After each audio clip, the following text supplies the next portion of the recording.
So, hello, my name is Mikita Garbula, and today I'm gonna interview Shahzar, and he's gonna talk about his problems, how he's dealing with them here. So, yeah, interview yourself, man. My name is Shahzar Shahbaz, and I'm an exchange student from Australia. I'm basically here for one semester. Mm-hmm. I moved to Hanze in February. Yeah, okay. Basically, so it's basically gonna go for like six more months. Yeah. And so it started off not pretty well for me. Basically, Mm-hmm. I left Australia, my home, and then everything, and I just Yeah. moved here. I had a fresh start. It's kind of pretty hard to start again. Yeah, and then there are like a lot of difference. Netherlands have a huge culture difference and weather difference and basically everything. And I just like for example, I have to like ride a bike every day, Yeah. face the weather, wake up early, attend more classes compared to Australia because there's like a huge educational difference in Australia as well. Like I just go basically twice in a week, Okay. and that's all I have to go for my university. Okay, yeah. And it's pretty smooth. It's pretty easy. It's pretty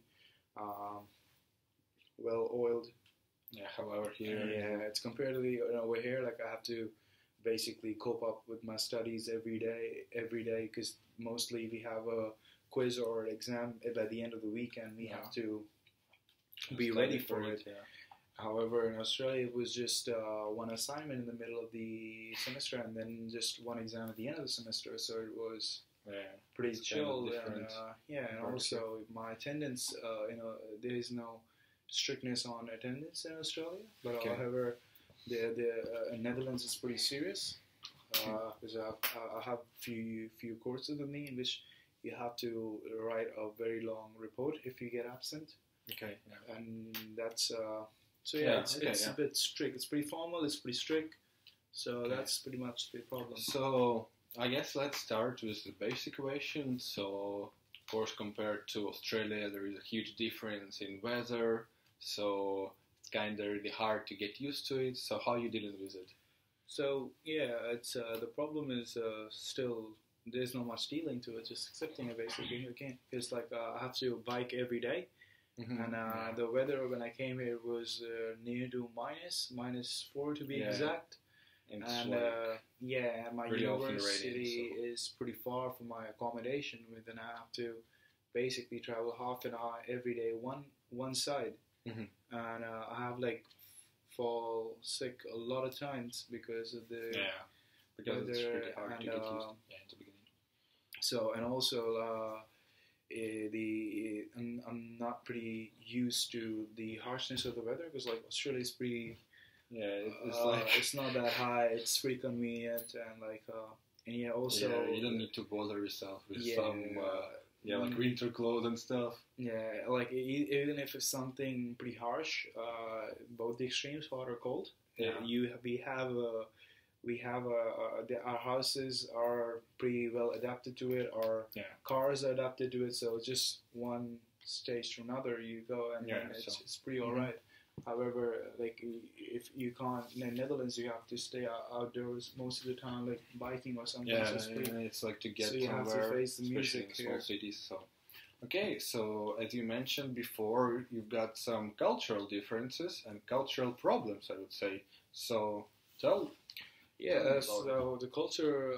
Firstly, there's a huge culture difference in here compared to Australia.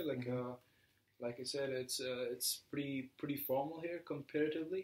Mm-hmm. Like you would see people just being so serious about everything in university and everything. And in Australia, it would be just so casual. I would just wear my slippers and shorts sometimes, just make it to the university and spend my day. Yeah, no one gonna bother you with like. Over here it's totally. Stuff. It's a huge shock for someone if you see someone. And then also like there's some language barriers going on here, and also besides the university, there's like a few.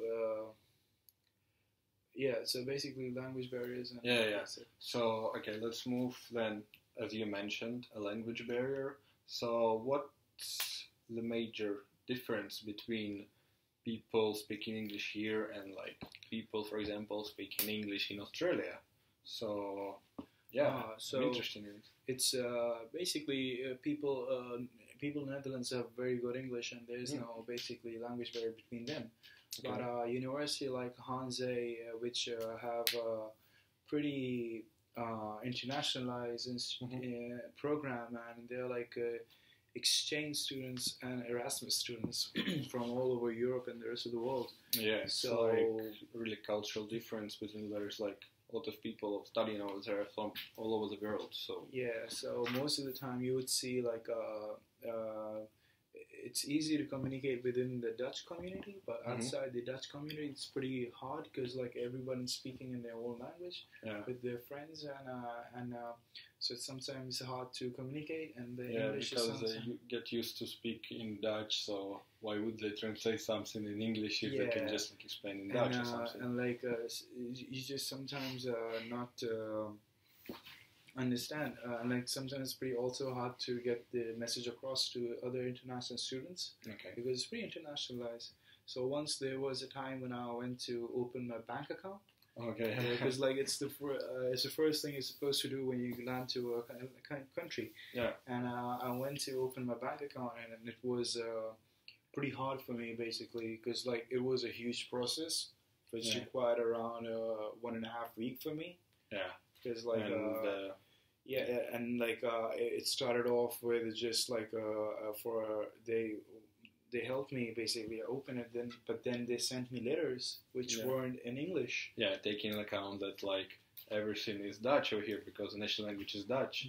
And so I mean, I imagine it's kind of really strange getting a letter in Dutch and then signing it without even like knowing what you signed. I just had to go to the bank every 2 days or 3 days because like I have so many letters at home, and then I would have to sign so many letters which were in Dutch, which I had no clue what they were. What to do. And if I asked someone what it meant, and they would just describe me in like 2 sentences, which didn't make sense at that time. It's like it's pretty formal, it's pretty serious. It should be in English. I mean, I expect it to be in English, so it's not everywhere. So so that's just one of the things with the language barriers. And I guess you mentioned that you've been working in Australia, but here, as you may know, it's not allowed for students to work, like especially for international students, like pretty hard situation, I would say, because you can only be a full-time student and you can't really work. So therefore, it leads to expenses. So how you deal with it? So there's a huge financial gap as well in Australia. Here, things are pretty expensive in Netherlands compared to Australia, and there are and then like I said, I work in Australia, so things are pretty much reachable, I would say. Because you've been working over there, therefore you can afford stuff. Exactly. And you don't need to rely on someone. And over here, I'm just basically surviving, I would say, on the budget, keeping in mind for the next week and next month. So therefore you take control of everything. I just basically have cost-cutting techniques. Maybe just say a few dollars and buy a local brand rather than rather than like international something, which is like not really a big difference, I would say. So I don't know. I think we've covered a lot of stuff, and that was really informative. Thank you for sharing it with me. So that was pretty much it. Thank you for listening, and goodbye.